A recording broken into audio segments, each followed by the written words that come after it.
The lobotomite returns. Our lobotomite. Has Dr. Mobius been denominated into scrap metal and... I recommend watching your tone with me, Now, your brain. And what could we possibly have to speak about? With it, we can finally leave this place. I cannot tell. And we have so many questions to ask your brain first. About this Mojave place. A fertile testing ground for...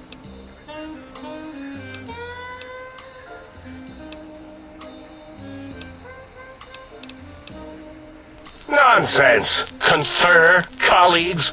Those are two words that... Dr. Klein, I must intersect. Please, do not harm the lobotomite. I'm not going to harm it. I'm going to dissect it until it's dead. Why the sudden intersection, Dalla? I cannot stand a sweet breathing organism breathing in and out to suddenly not breathe. We must keep it alive. For study. Slow study. Dalla, these vocalized pauses are unlike you. What do you care? Klein, this lobotomite, it's a great sounding board. You respect ideology, right?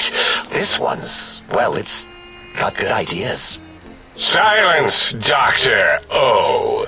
This is a think tank decision. Save your objections until after I have decided our course of action. You know what, Klein? Stick a straw in your tank and suck yourself. Long and deep. And my name is Zero. Yeah, a big, fat zero with a slash through it. The slash as a designator of... Why, that is brilliant. But how did you... The lobotomite taught me that.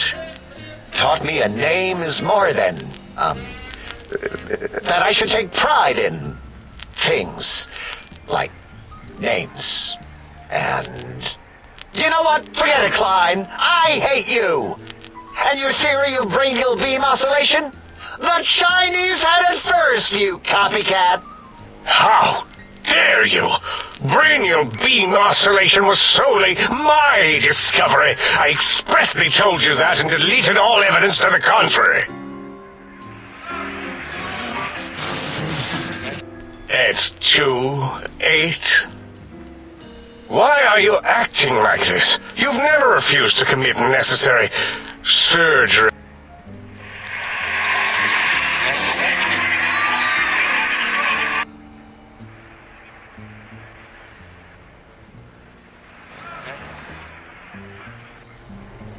A noble speech, but there is no room in my vocabulators for friend and lobotomite in the same sentence. The very concept, revolting. Perhaps you are irradiated with camaraderie radiation. We have chems for that. We can save you from your emotional addiction. I, for one, cannot bear to let this continue. I don't see what is to be gained by throwing another body into our labs. This lobotomite doesn't deserve our knives. It deserves our respect. We should care for it, feed it, nurture it, give it the life Gabe never had. Why am I even listening to you fools? Enough of this mutinous chorus. If there's a word I hate, it's mutiny. And the word jism, which never made any sense to me. It's ridiculous putting j and zm together like that. Nonsense! I count as 5, like the mighty human hand I once had, with its 5 penises clenched in a fist.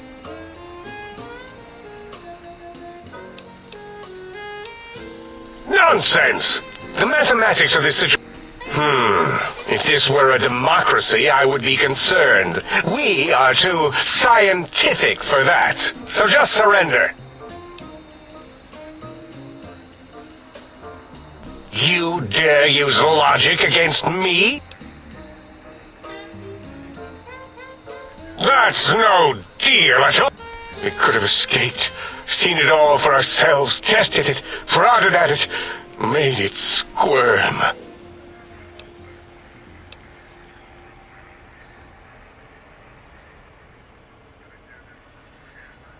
For you? And for science?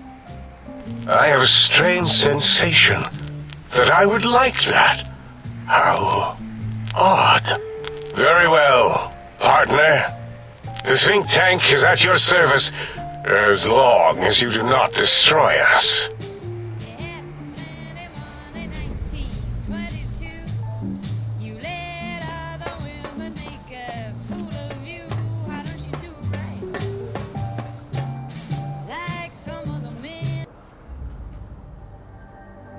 As it had been in the years before the Great War, Big Mountain, the Big Empty, became home to one of the brightest minds of the 23rd century.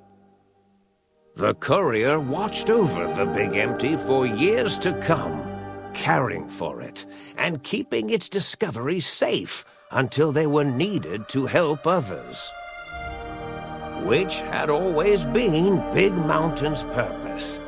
Past the laboratories and science, it had always been intended as a place to build the future of all mankind. The Sync Central Intelligence Unit was impressed by the amount of exploration the courier had undertaken. Facilities believed lost, destroyed, or ones that had simply gotten up and walked to new locations had been rediscovered by its intrepid new master. Internally, the artificial personality debated as to whether it preferred the old management to the new, and concluded that the courier's thorough approach to research and investigation was admirable and worthy of its respect. Dr. Mobius continued his research undisturbed in the Forbidden Zone. As much as he had attempted to create better scorpions, he tried the same with humanity, with considerably less success. These failures didn't bother him overmuch. Once the rush of mentats wore off, he forgot he had failed in any event. After all, the bright young mind who had come to visit him in the Forbidden Zone had already exceeded his expectations. The Sync atop the dome bustled with the voices of a small town, constantly chirping, arguing, and snarling at each other. Still, this all happened productively in the interests of its new owner. The Sync Central Intelligence Unit discovered, despite its inversion code, it was comforted by the sense of community the other personalities gave it.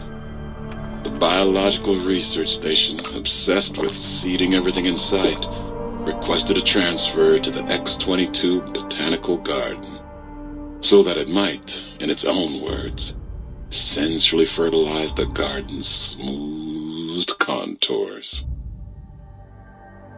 The garden sent back a polite refusal, saying it had prior commitments with a vault it had helped infect before the war. The book-chute continued to devour all seditious materials until it nearly choked on a paperclip. It adamantly maintained it was a Chinese paperclip, and the whole thing had been an elaborately orchestrated assassination attempt.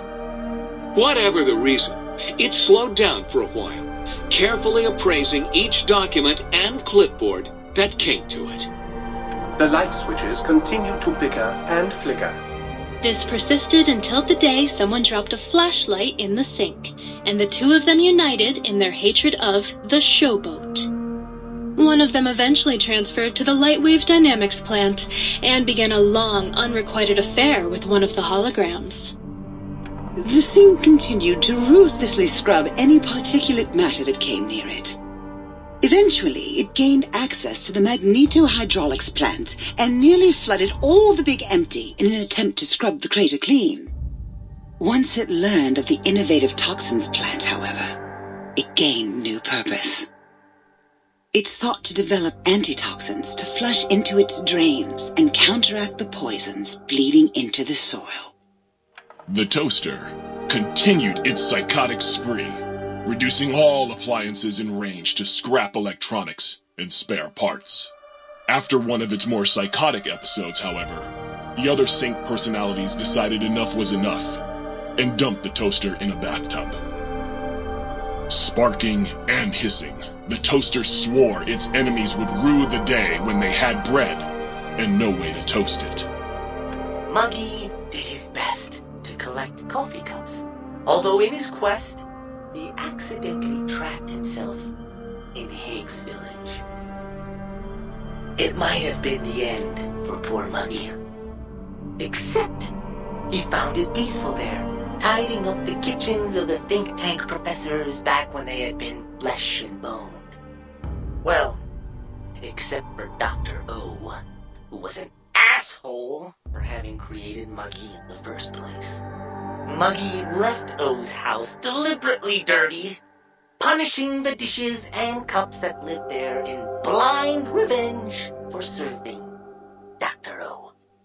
Blind old Jefferson, with sounds the courier brought him, created a symphonic counter-frequency that saved Big Mountain from sonic invasion in 2910. If you didn't hear about it, good. It was rumored by the other personalities that he had a brief fling with the light switches. Although he forgot their names much too often and was soon left in the dark as punishment. Autodoc, always gentle and methodical, kept sewing up the courier in all the right places when the skin split open from repeated wear and tear. The Autodoc was just glad to have purpose again. It heard its simpler brothers and sisters who got shipped to the Sierra Madre were bored out of their skulls in that toxic dead city. In time, the Autodoc found a way to deactivate the Y-17 trauma harnesses, releasing the corpses they had held prisoner for almost 200 years. As the courier ran through the X-8 facility multiple times, the computers analyzed the test subject's movements. Rather than performing a superficial observation, they realized the subject barely knew what communism was, or even what a high school was. This confused them for a time, until the facility finally realized that its research had succeeded. So it let its cyber dogs out into the wastes to help protect small communities from physical aggression rather than communist propaganda. The infiltration program in X-13 felt spent, having repeatedly upgraded the stealth suit until it could upgrade it no more. It felt warm, fulfilled, and a bit sluggish. It realized not long after the stealth suit had left it without so much as a note on the nightstand. So the infiltration program sent out robo-brains into the wastes, looking for its wayward technology. It eventually found Repcon HQ and set up a new research center, testing and murdering fiends who kept breaking into the facility. The courier left the brain at the Big Empty. A strange thing to say, but it was the truth. Brains are less important than they may seem. When the courier's body finally passed, the brain was saddened. It kept on, remembering the vessel that had once contained it. Even at the end, when it started to fail, however, the brain resisted going into a floating chassis like the think tank. It never said why. Perhaps it was out of respect for the courier's body. All things must come to an end, and to hang on to the past is something that's not to be undertaken lightly. Dr. Klein and the think tank remained alive, unaware of the world outside. They looped through their daily routine, none the wiser about the world beyond, although perhaps wiser was the wrong word. The world outside belonged to the courier, and if anyone would shape it, well, the courier had already called dibs. There is an expression in the wasteland, old world blues. It refers to those so obsessed with the past they can't see the present, much less the future, for what it is. They stare into the what was, eyes like pilot lights, guttering and spent. as the realities of their world continue on around them. Science is a long, steady progression into the future.